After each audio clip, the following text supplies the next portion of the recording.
अगर मैं तुमसे सिर्फ 6 महीने मांगू तो क्या तुम मुझे दे पाओगे? शायद नहीं। 6 महीने तो दूर की बात है, तुम शायद मुझे सही से 10 मिनट भी ना दे पाओ। आई नो, क्योंकि आज की डिजिटल ड्रग्स की दुनिया ने शायद तुम्हारे अटेंशन स्पैन को कमजोर कर दिया होगा, तो शायद ही तुम मुझे 10 मिनट भी सही से दे पाओगे। लेकिन कोई नहीं, अगर तुम मुझे अपना कीमती वक्त दे पाते हो तो मेरे लिए बहुत खुशी की बात होगी और तुम्हें मिलेगा तुम्हारा इकिगाई, तुम्हारा मकसद, तुम्हारी सच्चाई जिसकी वाकई में तुम्हें जरूरत है। पर एक बात साफ कर दूं, मैं यहाँ कोई सस्ती मोटिवेशन नहीं देने वाला हूँ, ना ही कोई झूठा दिलासा जिससे तुम्हारा मेंटल मैस्टरबेशन हो और फिर से तुम वही पुराने घिसे पिटे पैटर्न्स में फंसे रह जाओ। मैं ऐसा कुछ भी नहीं देने वाला हूँ। मैं जो दूंगा वो होगी एक स्ट्रेटजी, एक ब्लूप्रिंट। पर मेरे भाई, मेहनत तुम्हें करनी होगी, क्योंकि मैं तुम्हें बदलते हुए देखना चाहता हूँ दिल से। आजकल हर कोई कुछ न कुछ बनने की होड़ में है, कुछ न कुछ पाने की होड़ में है, पर कुछ बनना या पाना सैक्रिफाइस मांगता है, समय मांगता है और उससे भी ज्यादा दिल और दिमाग का एक होना मांगता है, तब जाकर कुछ बदलता है। और आज की झूठी अटेंशन की दुनिया, ओह माय गॉड, सवाल उठता है कि कब तक तुम इस झूठ की नाव पर सवार रहोगे? क्योंकि जब सच मालूम पड़ेगा तब शायद बहुत देर हो चुकी होगी। तो अभी वक्त है अपने आप को संभालने का, अपने आप को संवारने का। अब समय है गायब होने का, खुद को पूरे तरीके से डिसअपियर करने का। हर सोशल मीडिया प्लेटफॉर्म से, हर उस टॉक्सिक रिलेशनशिप से, हर उस इंसान से जो तुम्हें कमजोर करता है, जो तुम्हारे मन और मस्तिष्क को कमजोर करता है। इस शोर शराबे की दुनिया से बिल्कुल अलग, पूरी तरीके से कट ऑफ। 6 महीने, बस 6 महीने चाहिए। और जब तुम वापस आओगे तो पाओगे कि वो खोखली कमजोर पर्सनैलिटी टूट चुकी है, मर चुकी है और बचा एक असली मजबूत इंसान, और वो होगे तुम। आई नो कि मेरी बात में फिल्मी लग रही होगी, पर याद रखना, कोई भी बड़ी सफलता, बड़ी कामयाबी त्याग मांगती है, बलिदान मांगती है। और ये जो गेम हम खेलने जा रहे हैं, इसमें थोड़ा निर्दयी होना पड़ेगा तुम्हें। खुद के विचारों को लेकर, उन डिस्ट्रैक्शंस के प्रति जो तुम्हें कमजोर करती है, उन लोगों के प्रति जो तुम्हें कमजोर करती है, वो हर पॉपअप नोटिफिकेशंस, वो हर मैसेजेस, वो हर दिमाग में चल रहा कचरा, उन सब को निकाल कर बाहर फेंकना होगा। तब जाकर हम कुछ बना पाएंगे, तब जाकर हम कुछ बदल पाएंगे। तुम्हें वो गेम ऑफ थ्रोन्स का डायलॉग याद है? Kill the boy Jon Snow, kill the boy and let the man be born. अब फैसला तुम्हारा है, इस भीड़ में खोए रहोगे या अपनी दास्तान लिखोगे, ये फैसला तुम्हें लेना है। और अगर चाहते हो खुद को बदलना तो बने रहो इस वीडियो में, क्योंकि आज हम कुछ बनाने वाले हैं। पर कोई फालतू की मोटिवेशन नहीं, कोई फेक पॉजिटिविटी नहीं, सिर्फ एक स्ट्रेटजी, एक पावरफुल दमदार ब्लूप्रिंट तुम्हें फिक्स करने के लिए, तुम्हें री इन्वेंट करने के लिए। तो शुरू करते हैं।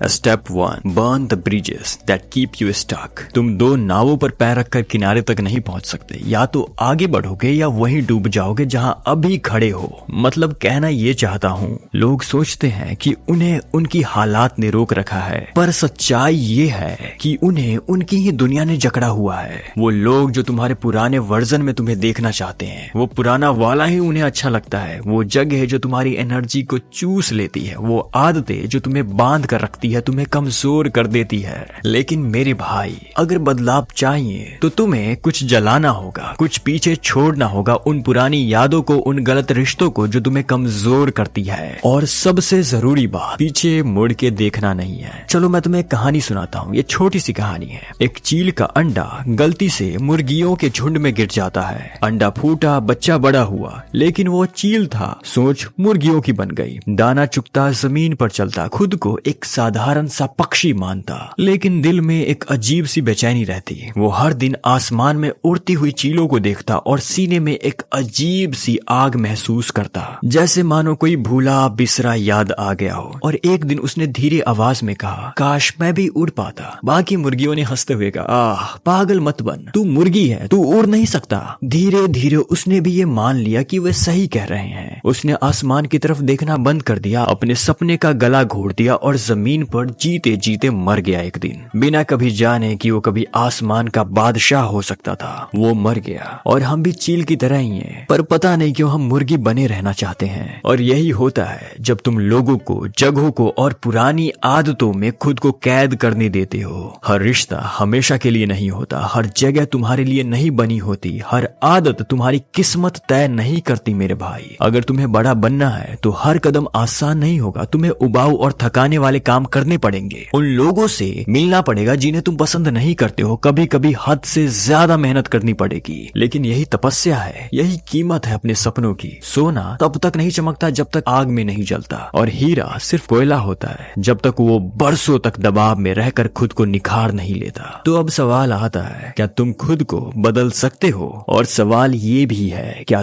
तुम कीमत चुकाने के लिए तैयार हो? क्योंकि हर बड़ी जीत, हर बड़ी कामयाबी बलिदान मांगती है, कभी समय का, कभी कंफर्ट का, और कभी उन चीजों का जिससे तुम बहुत मोहब्बत करते हो, जिससे तुम बहुत ज्यादा प्यार करते हो। और यही ग्रेटनेस की कीमत है, यही उस इंसान की कीमत है जो तुम्हें बनना है। तो अतीत को जलाओ और आगे बढ़ो, क्योंकि जब पीछे जाने का कोई रास्ता नहीं होगा तो आगे बढ़ने के अलावा कोई चारा भी तो नहीं होगा। उम्मीद करता हूँ कि ये बात तुम्हें समझ में आई होगी। तो बढ़ते हैं सेकेंड स्टेप की तरफ। Step 2, conquer the fears that chain you.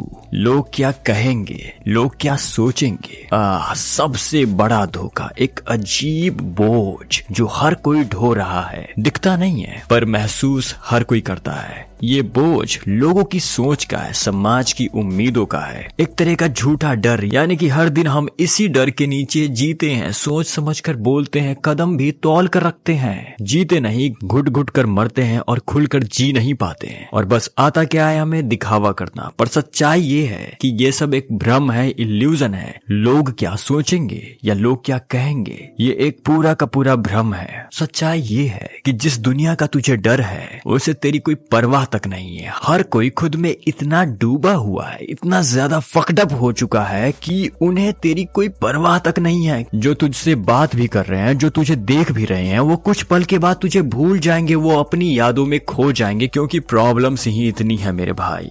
फिर लोग क्या सोचते हैं, क्या कहते हैं, उनका तेरे ऊपर कोई रत्ती भर फर्क नहीं पड़ना चाहिए मेरे भाई। अगर मैं फेल हो गया तो, अगर लोगों ने मुझे जज किया तो, अगर मैं कुछ नया करने की हिम्मत करूं और कहीं हंसी का पात्र न बन जाऊं तो, इन सबों का डर, ओ गॉड। सच्चाई ये है मेरे भाई कि अगर तुम मर भी गए ना तो लोगों को कोई घंटा फर्क नहीं पड़ता। तू चाहे आज गायब हो जाए, दुनिया वैसी की वैसी ही चलती रहेगी। कुछ दिनों बाद वो तुझे भूल जाएंगे, पूरे तरीके से वैनिश। वो सारे लोग, वो सारे नाते रिश्ते जो तुझे रोकते हैं, जो उनकी राय तुझे रोकती है, जिनसे तू डरता है कि लोग क्या कहेंगे। तो अल्टीमेट विजडम ये है कि खुद के लिए जी, ओवर थिंकिंग खत्म कर, गलतियां कर, जितनी हो सके गलतियां कर, गिर उठ लेकिन रुक मत। और यही कहूंगा कि खुद को डिसअपियर कर 6 महीने के लिए, रीबूट कर उन पुराने पैटर्न्स को, और जब तुम लौटोगे तो दुनिया तुम्हें वही मिलेगी, पुरानी घिसी पिटी, एकदम वही सेम की सेम। तो ये जरूरी है खुद को रीबूट करने के लिए। उम्मीद करता हूँ कि ये बात समझ में आई होगी। Step 3, reprogram your body and mind. तुम खुद के सबसे बड़े दुश्मन हो अगर तुम्हारी आदतें तुम्हारे खिलाफ है। तुम करोड़ों कमा सकते हो, सपनों की गाड़ी चला सकते हो, लेकिन अगर तुम्हारा शरीर और दिमाग तुम्हारा साथ नहीं दे रहा तो ये सब एक बर्बादी का ट्रेलर है। क्योंकि दुनिया की सबसे घातक जंग बाहर नहीं बल्कि अंदर चल रही होती है। अगर तुम खुद पर काबू नहीं पा सकते तो दुनिया तुम पर काबू पाएगी, तुम दुनिया के स्लेव बनाए जाओगे। अब सवाल ये है, क्या तुम खुद को एक ऐसी मशीन में बदल सकते हो जो हर दिन और ज्यादा शक्तिशाली हो जाए? I mean, reprogram your body and mind like a warrior. मतलब train yourself like a warrior. ताकत शरीर की नहीं, माइंडसेट की होती है। मुझे मोहम्मद अली का वो कोट याद आता है, I hated every time of training, but I said don't quit, suffer now and live the rest of your life as a champion. यही माइंडसेट तुम्हें भी अपनानी चाहिए। जिम सिर्फ मसल बनाने की जगह नहीं है, ये माइंड को रिवायर करने की लैब है। जब तुम एक भारी वजन उठाते हो दिमाग कहता है नहीं हो पाएगा, मगर जब तुम फिर भी उठाते हो दिमाग खुद को रीप्रोग्राम करता है, खुद को मजबूत करता है, शायद इससे भी ज्यादा मैं कर सकता हूँ, और वो करता है। और यही सेम माइंडसेट जिंदगी के हर हिस्से में रिपीट होता है, क्योंकि तुम्हारा दिमाग ताकतवर नहीं बनेगा जब तक तुम उसे तोड़ोगे नहीं। तो एक हैक ये है कि हर दिन एक मुश्किल चीज करो, कोल्ड शावर लो, हैवी लिफ्टिंग करो, hard decisions low, push your beyond limits. सही डाइट फॉलो करो, यानी कि फूड इक्वल्स टू फ्यूल, जो खाओगे वही बनोगे। तो सही खाना खाओ। एक बात है कि तुम फेरारी में घटिया तेल नहीं डाल सकते, तो तुम अपने शरीर में जंक फूड क्यों भरते हो? उन फूड्स को छोड़ना होगा जो तुम्हें कमजोर करती है, जो तुम खा रहे हो। Junk foods, overdose, processed food, इन सब को फेंकना होगा और अपने खाने में high proteins, nutrients, green vegetables और ओमेगा 3s डालना होगा। क्योंकि ये सारी चीजें बहुत जरूरी है। जो खाओगे वही बनोगे। अपने आप को हाइड्रेट रखना, हर सुबह 500 ml पानी पीने की आदत डाल लो, क्योंकि ऐसा करने से दिमाग खुल जाएगा, दिमाग नींद से उठेगा। तो कोई शॉर्टकट नहीं है, कोई फेक मोटिवेशन नहीं, सिर्फ डिसिप्लिन। शॉर्टकट ढूंढने वाले लोग यूट्यूब पर fast weight loss, brain hacks और तमाम तरह की बकवास ढूंढते रहते हैं, लेकिन जो असली जीत हासिल करना चाहते हैं वो सिस्टम बनाते हैं, आदत बनाते हैं। मतलब मेरे भाई, मैं ये कहना चाहता हूँ कि तुम्हारा शरीर एक मशीन की तरह काम करेगा अगर तुम वैसे ही उसे ट्रेन करोगे, और तुम्हारा दिमाग वैसे ही हथियार की तरह तेज चलेगा अगर तुम उसे शार्प करोगे। तो फैसला तुम्हारे हाथ में है, मास्टर बनोगे या एक एवरेज मुर्गी बन के रह जाओगे। तो बढ़ते हैं 4th स्टेज की तरफ। Step 4, educate yourself like an addict. तुम्हारा दिमाग या तो हथियार बन सकता है या तो बेकार। फर्क बस इतना है कि तुम इसे किस तरीके से यूज करते हो। हर दिन तुम अपने दिमाग में कुछ न कुछ डाल रहे होते हो, चाहे वो इंस्टाग्राम की एंडलेस स्क्रॉलिंग हो, किसी पॉइंटलेस डिस्कशन में उलझना, या फिर कुछ ऐसी चीजें जो तुम्हें मजबूत बनाने के बजाय कमजोर कर रही है। लेकिन जरा सोचो, अगर तुम्हारे पास कोई ऐसा टूल हो जो बाकी 99% लोगों से आगे निकाल दे, तो क्या तुम उस चीज को करोगे? एक ऐसी चीज जो तुम्हारे सोचने और समझने की क्षमता को अपग्रेड कर देगा, नेक्स्ट लेवल पर लेकर जाएगा। और ताकत है किताबों की। मतलब अगर असली पावर चाहिए तो किताबों को हथियार बनाओ। दुनिया के सबसे तेज दिमागी लोग, Jeff Bezos, Elon Musk, Warren Buffett, सबके अंदर एक आदत कॉमन है, और वो ये कि वो रोज पढ़ते हैं। बेजोस की strategy building skills the innovator's dilemma से आई है। मस्क की physics knowledge surely you are joking mister Feynman से आई है। और रही बात बफे की, तो वो हर दिन 500 पेजेस पढ़ते हैं और मानते हैं कि यही उनकी सबसे बड़ी ताकत है। तो सोचो, क्या सिर्फ नेटफ्लिक्स और इंस्टाग्राम से ये सारी चीजें मिल सकती है? बिल्कुल भी नहीं। लेकिन सिर्फ पढ़ना ही काफी नहीं है। मेरा मतलब सही किताबें पढ़ो। वो किताबें नहीं जो तुम्हें थोड़ी देर के लिए एक्साइटमेंट कर दे मगर असल में तुम्हें ग्रो नहीं कराती। लेकिन अगर पढ़ना है तो ऐसी किताबें पढ़ो जो वाकई में तुम्हें मजबूत बनाए, तुम्हें पावरफुल बनाए। ऐसी किताब जो तुम्हारे ब्रेन को रिवायर करे। Psychology, philosophy, strategy and art, ऐसी किताबें मौजूद हैं। The art of war, the 48 laws of power, meditation by Marcus Aurelius, ये सारी कमाल की किताबें, और मैं कहूंगा कि तुम पढ़ो। और हाँ, एक सेपियंस भी, वो भी अमेजिंग बुक है। लेकिन सिर्फ पढ़ो मत या सीखो मत, अप्लाई करो। पढ़ी हुई चीजों को अपनी जिंदगी में उतारो। कोई नई स्ट्रेटजी पढ़ी है तो उसे आजमाओ। कोई नया माइंडसेट समझा तो अपने डिसीजन में लाओ। मतलब सीखना तभी काम में आता है जब वो एक्शन में बदले। और दुनिया उन्हें याद करना चाहेगी जो स्मार्ट है, ना कि उन्हें जो बस इंटरटेन्ड होते हैं। अब फैसला तुम्हारे हाथ में। क्या तुम एक कंज्यूमर बनोगे या एक स्ट्रेटेजिस्ट, एक प्लेयर जो हर दिन अपने आप को अपग्रेड करता है? एंटरटेनमेंट चीप है, हर जगह मिल जाएगा, तुम्हें अच्छा महसूस कराएगा, लेकिन नॉलेज तुम्हें हमेशा ताकतवर बनाएगा उन करोड़ों लोगों के बीच में। अब चुनो तुम्हें क्या चुनना है। उम्मीद करता हूं कि मेरी बात समझ में आई होगी।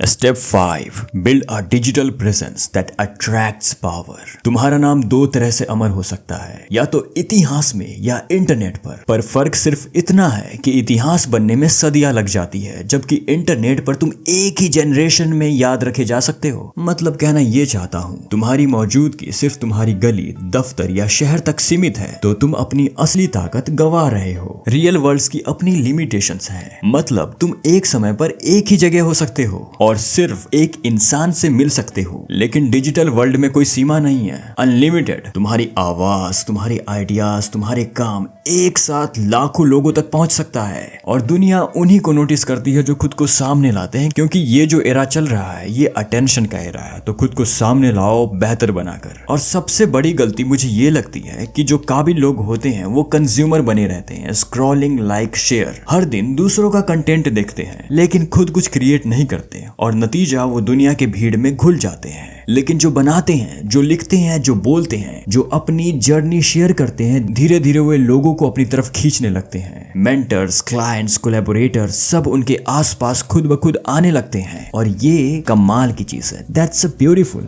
मेरा मानना है कि सफलता पहले नहीं आती, पहले खुद को एक्सप्रेस करना आना चाहिए। लोग सोचते हैं कि पहले कुछ बड़ा अचीव कर लेते हैं फिर अपनी बात शेयर करेंगे, पर सच में ऐसा नहीं है। तुम जितने भी कंटेंट क्रिएटर्स, तुम जितने भी फेमस लोगों को देखते हो जिन्होंने इंटरनेट पर अपनी पहचान बनाई, उन्होंने अपनी जीत नहीं अपनी जर्नी शेयर की। एग्जाम्पल के लिए नवल रविकांत ने ट्विटर पर अपने विचार लिखे और वो एक इंटरनेट आइकन बन गए। एलेक्स हरमोजी ने अपने बिजनेस लेसन्स बांटे और वो आज करोड़ों कमा रहे हैं। मेरे पसंदीदा राइटर रियान हॉलिडे ने स्टोइसिज्म पर एक किताब लिखी, अब पूरी दुनिया उन्हें पढ़ती है। मतलब लोग सिर्फ सक्सेस स्टोरी नहीं जानना चाहते बल्कि सफर भी फॉलो करते हैं। और सबसे जरूरी बात कहना चाहूंगा, जब तुम लिखते हो, जब तुम बोलते हो, कंटेंट बनाते हो, तो तुम खुद को भी अंदर से बहुत बेहतर करने लगते हो, खुद को समझने लगते हो, तुम्हारी सोच तेज होने लगती है, तुम्हारी क्लैरिटी बढ़ती है और तुम्हारी आइडेंटिटी भी मजबूत होने लगती है। मतलब जो सीखो उसे शेयर करो, जो सोचो उसे लिखो, जो समझो उसे बताओ, क्योंकि जब तुम अपनी आवाज को शार्पन करते हो तो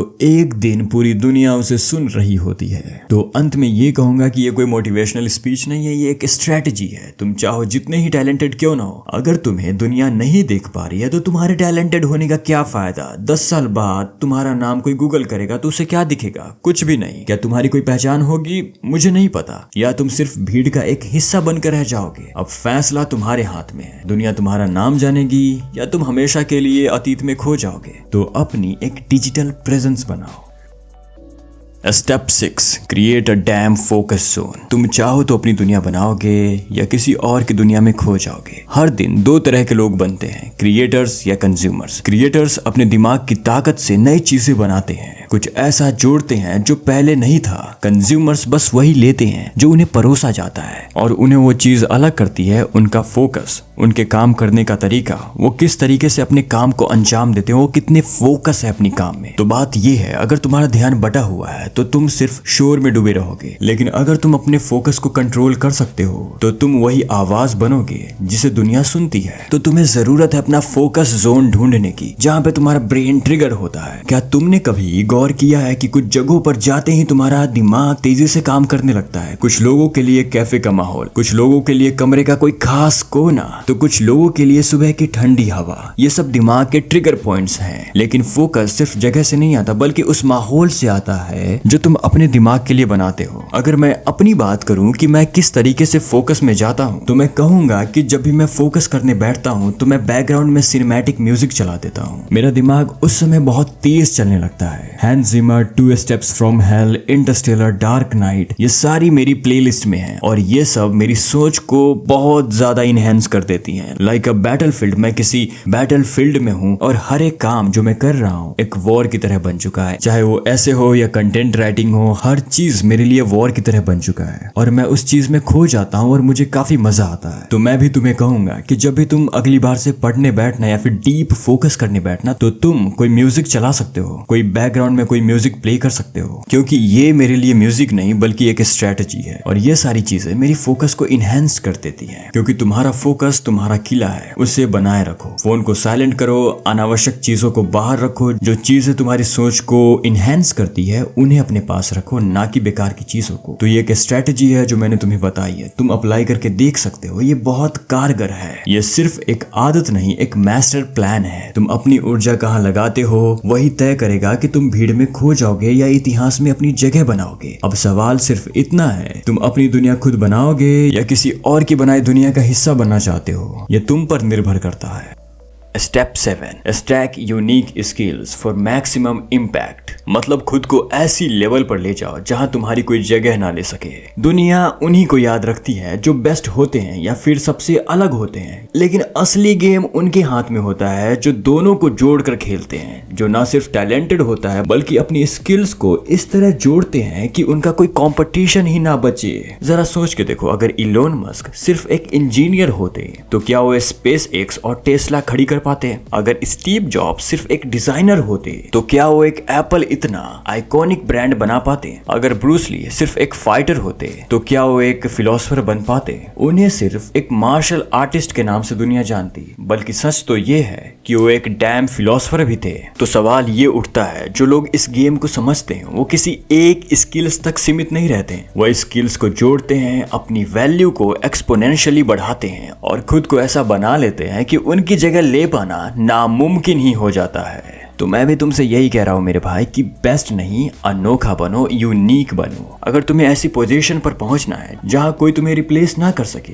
तो सिर्फ एक स्किल में मास्टर बनना काफी नहीं है। तुम्हें कई सारी स्किल्स को जोड़ना होगा, उन्हें जोड़ने के बारे में सोचना होगा। एग्जाम्पल के लिए अगर कोडर स्टोरी टेलिंग सीख जाए, सॉफ्टवेयर नहीं बल्कि एक एक्सपीरियंस बना सकता है। अगर एक फिटनेस कोच साइकोलॉजी समझ ले, तो वो सिर्फ बॉडी नहीं बल्कि माइंडसेट भी बदल सकता है। अगर एक डिजाइनर मार्केटिंग में माहिर हो जाए, तो वो सिर्फ विजुअल नहीं बल्कि पूरी ब्रांडिंग खड़ी कर सकता है। तो बात ये है कि ये वो लोग हैं जो सिर्फ एक्सपर्ट नहीं बल्कि गेम चेंजर बनते हैं। वो किसी एक काम में माहिर नहीं होते, वो खुद को कैटेगरी बनाते हैं। तो कहना चाहता हूँ कि खेल सिर्फ एक स्किल्स का नहीं है बल्कि कई सारी स्किल्स को जोड़ने का है और खुद को मजबूत बनाने का है। तो अब फैसला तुम्हारे हाथ में। अपनी वैल्यू बढ़ाने के लिए हर तरह की स्किल्स को सीखो, हर तरह की स्किल्स में माहिर बनो। जो वैल्यू बढ़ाना जानता है वो दुनिया पर राज करता है। तो अब सवाल आता है, क्या तुम तैयार हो अपने दिमाग की असली पावर को अनलॉक करने के लिए? उम्मीद करता हूँ कि मेरी बात समझ में आई हो, क्योंकि सुनना आसान है, इंस्पायर होना और भी आसान है, लेकिन खेल वहां शुरू होता है जहां 99% लोग रुक जाते हैं,